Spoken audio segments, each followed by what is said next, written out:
Hey everybody, it's Chad with Nobody Else's Auto. It is Tuesday evening, time for Toy Tuesday. We are live on Facebook. We're going to give everybody a few seconds to get their notifications and get jumped on with us, and we will get rolling here in just a short little bit.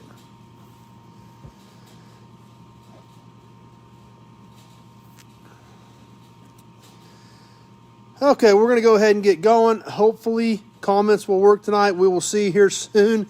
Hopefully, we'll get some comments and see if anything pops up and get rolling. So anyway, tonight what we've got are some super cool antique titles, and I'm talking really antique titles. They are super early, super old, and they're not really good for much other than conversation pieces. But it's so neat when you look back at the history and they think of the stories and the things that go along with these. But these titles have been around forever. I mean, some of them are 100 years old. Vehicles you may not have even ever heard of. And that's what's kind of cool about them. So got a good group jumping on. Rico and Jess are back with us again. So that comment did pop up. So keep our fingers crossed that comments are working. But we do have some people jumping on. So we'll get into these super cool titles and check them out. Definitely different stuff and definitely cool. Not good for much other than conversation pieces, decorator pieces, but really neat stuff. So James from Indies here, that comment worked. So, hey, maybe we'll get some comments. Maybe we can have a good conversation and check out some cool stuff tonight. But anyway, these titles came out of an estate where I know we've looked at a lot of my badges in the past, a lot of the old enamel badges off the front of radiators, things like that we've got a big collection of. I bought a ton of badges out of a collection in Missouri, and these titles came out of the same estate. Hey, Dennis, glad you're on with us. Good evening to you as well. And if you remember the story on the badges, real quick, those badges came out of an estate where this gentleman, his dad, had a salvage scrap yard. New York's here with us. Thanks for being here, New York. Back in the 30s and 40s and up into the 50s.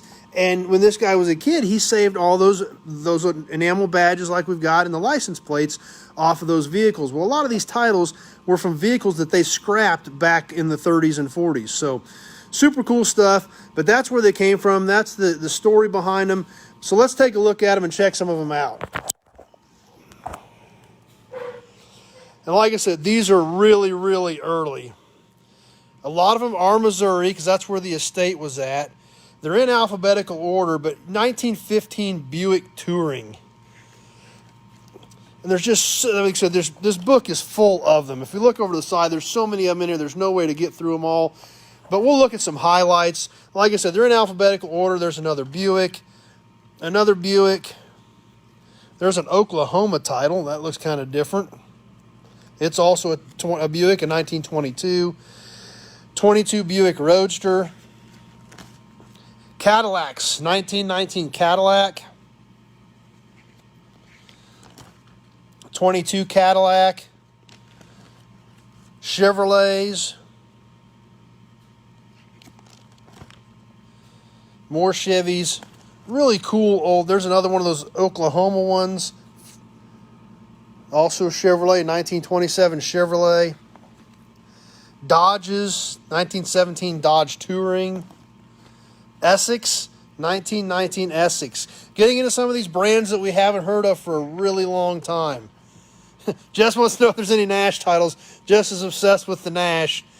But it's still sitting here. I sent you the other picture. I got some more pictures of it too. So 1920 Franklin.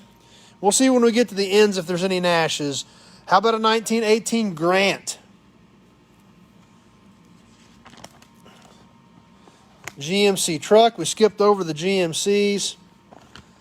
1916 Hudson. More Hudsons. International Trucks. More of the Oklahoma, also international. LaSalle. That one's kind of rough looking, but 1926 LaSalle. More LaSalles. There's a Nash. 1918 Nash.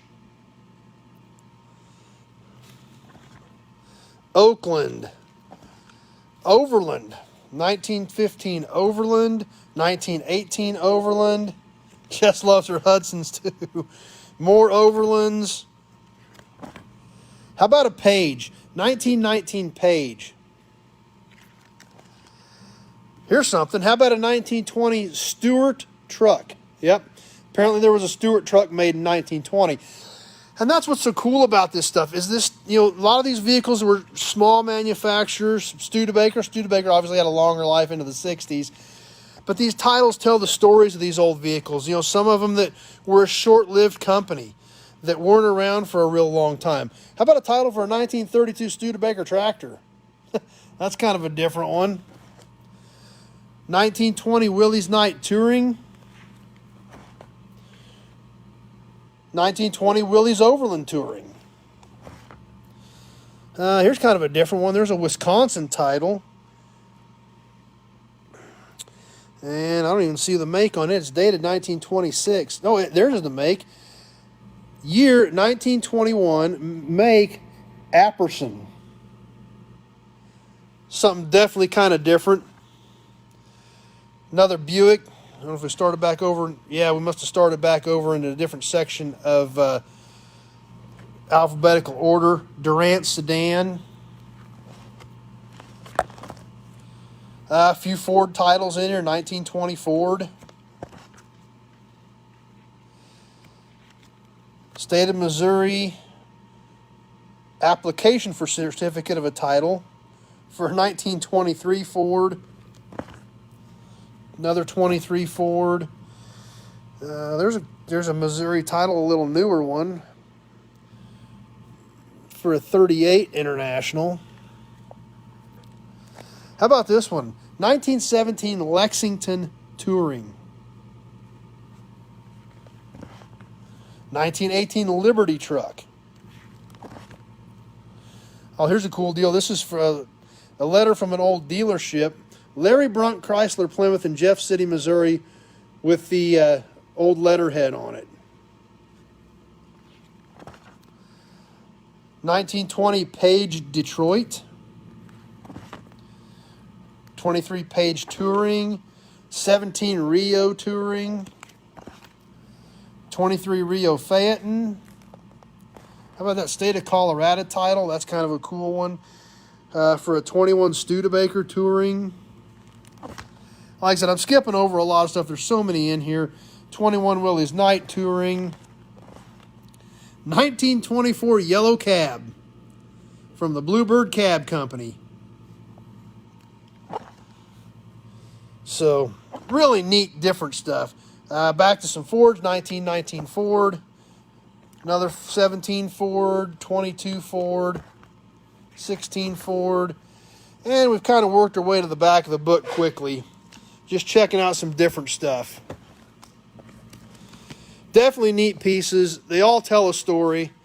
Hey, Kevin, glad you're on with us. Glad comments have been working.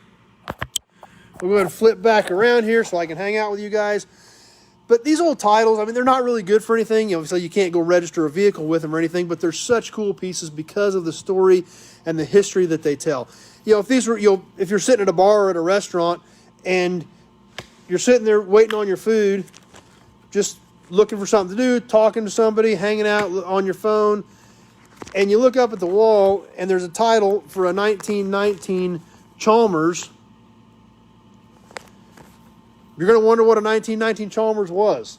They're great conversation pieces. They're cool in a bar, cool in a restaurant, cool in a man cave, just for that. I mean, that's everything we collect.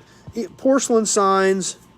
Just like our buddy Mike says, frame them and put them on the wall and enjoy them.